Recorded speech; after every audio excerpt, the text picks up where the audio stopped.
ನಮಸ್ತೆ, ನಿಮ್ಮ ಹೆಸರೇನು? ನಂದಿನಿ ಮೇಡಮ್. ಎಲ್ಲಿಯವ್ರು ನೀವು? ಬೆಂಗಳೂರವರೇ ಮೇಡಮ್. ದರ್ಶನ್ ಅವ್ರದ್ದು ಮತ್ತೆ ನಿಮ್ಮ ಲೈಫಲ್ಲಿ ನಡೆದಿದ್ದು ಒಂದು ವಿಚಾರನ ನೀವು ಶೇರ್ ಮಾಡ್ಕೋಬೇಕು ಅಂತ ಹೇಳ್ತಿದ್ರಿ. ಹೌದು ಮೇಡಮ್. ಅದೇನು ಅಂತ ಹೇಳ್ತೀರಾ?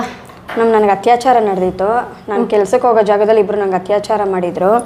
ಆವಾಗ ನಾನು ಬದುಕಕ್ಕೆ ಇಷ್ಟ ಆಗಿಲ್ಲ. ನನಗೆ ತುಂಬ ಕಷ್ಟ ಆಗಿತ್ತು, ಬದುಕಕ್ಕೆ ಆಗ್ತಾ ಇದ್ದಿಲ್ಲ. ಆ ರೇಂಜಿಗೆ ನಾನು ಇದ್ದೆ.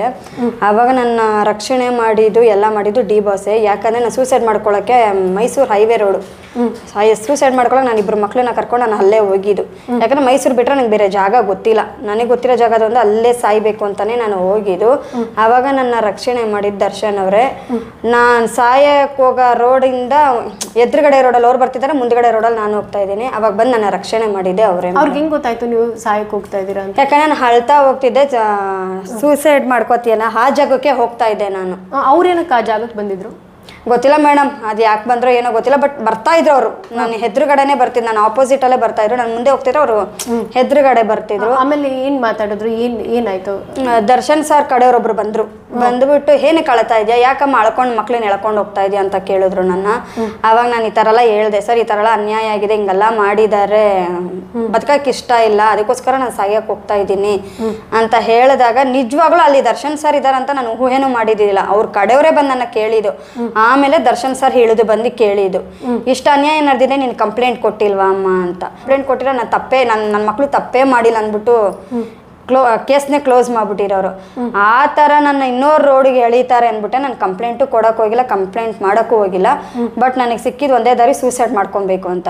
ಆವಾಗ ನಾನು ಸೂಸೈಡ್ ಮಾಡ್ಕೊಳಕ್ಕೆ ಹೋದಾಗ ನಾನು ಬಂದು ರಕ್ಷಣೆ ಮಾಡಿದ್ದು ದರ್ಶನ್ ಸರ್ ಅವ್ರು ಬಂದು ನನ್ನ ಕೇಳಿದ್ರು, ಹಿಂಗಾಗಿದೆ ಈ ಥರ ಎಲ್ಲ. ಯಾಕಂದರೆ ನನಗೆ ಆ ಪೊಸಿಷನಲ್ಲಿ ನಾನು ಆಗಿದ್ದೆ.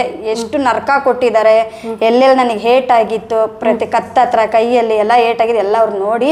ಆಮೇಲೆ ಅವರೇ ನನ್ನ ಕರ್ಕೊಂಬಂದು ಬೆಂಗಳೂರಲ್ಲಿ ಬಿಟ್ಟು ನನ್ನ ಕೈಯಲ್ಲಿ 15,000 ರೂಪಾಯಿ ಕೊಟ್ಟು ಹುಷಾರಾಗಿ ಮನೆಗೆ ಹೋಗಮ್ಮ ಅಂತ ಹೇಳಿ ಅವ್ರ ಜೊತೆಲಿ ಒಬ್ಬರು ನನ್ನ ಕಳಿಸಿ ಮನೆ ಗಂಟ ಡ್ರಾಪ್ ಮಾಡಿದ್ದಾರೆ. ಏನು ಹೇಳ್ತೀರಾ ಅವ್ರ ಬಗ್ಗೆ? ಅವ್ರು ಕೊಲೆ ಮಾಡಿಲ್ಲ ಮೇಡಮ್. ಆ ಕೊಲೆ ಮಾಡೋದಾಗಿದ್ರೆ ನಮ್ಮನ್ನ ಯಾಕೆ ಮೇಡಮ್ ರಕ್ಷಣೆ ಮಾಡಬೇಕಾಗಿತ್ತು? ನಾನು ನನ್ನ ಮಕ್ಳು ಇವತ್ತು ಬದುಕ್ತಿದ್ದೀವಿ ಅಂದ್ರೆ ಅದು ಅವ್ರು ಹಾಕಿರೋ ಭಿಕ್ಷೆನೆ. ಅಂಥದ್ರಲ್ಲಿ ಅವ್ರು ಕೊಲೆ ಮಾಡಿದಾರೆ ಅಂದ್ರೆ ಯಾರು ನಂಬಿದ್ರು ನಾವು ನಂಬಲ್ಲ ಮೇಡಮ್. ಕೊಲೆ ಎಲ್ಲ ಮಾಡಿರಳೆ, ವಾರ್ನಿಂಗ್ ಮಾಡಿದ್ದಾರೆ, ಕರ್ದಿ ಬೈದಿದ್ದಾರೆ, ಹೊಡೆದಿದ್ದಾರೆ, ಅದೆಲ್ಲ ನಿಜ ಇರ್ಬೋದು. ಕೊಲೆ ಮಾಡೋಷ್ಟು ಕ್ರೂರಿ ಅಲ್ಲ ಅವರು.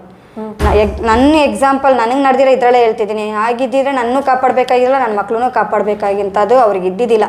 ಬೇರೆಯವ್ರ ಕತೆ ನಮಗೆ ಯಾಕಪ್ಪ ಅಂತ ಹೋಗ್ಬೋದಾಗಿತ್ತಲ್ವ. ಅವರು ನಿಲ್ಲಿಸಿ ನನ್ನ ರಕ್ಷಣೆ ಮಾಡಿ ನನ್ನ ಕರ್ಕೊಂಬಂದು ಮನೆಯವ್ರಿಗೂ ಬಿಟ್ಟಿದ್ದಾರೆ ಅಂದರೆ ಕೊಲೆ ಮಾಡೋಷ್ಟು ಕ್ರೂರಿ ಅಲ್ಲ ಮೇಡಮ್ ಅವರು.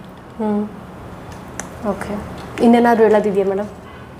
ಅದೇ ಮೇಡಮ್, ಅವರು ಇವಾಗ ಇನ್ನೊಂದು ತಪ್ಪು ಮಾಡಿದವ್ರಿಗೇನೆ ನ್ಯಾಯ ಕೊಡಿಸ್ತಾ ಇದ್ದೀರಾ. ಏನೂ ತಪ್ಪು ಮಾಡಿದೆ ನನ್ನ ರಕ್ಷಣೆ ಮಾಡಿದವರಿಗೆ ಅನ್ಯಾಯ ನಡೀತಾ ಇದೆ. ಏನು ನ್ಯಾಯ ಮೇಡಮ್ ಇದು? ನ್ಯಾಯ ಅಂತಾರ ಇದು?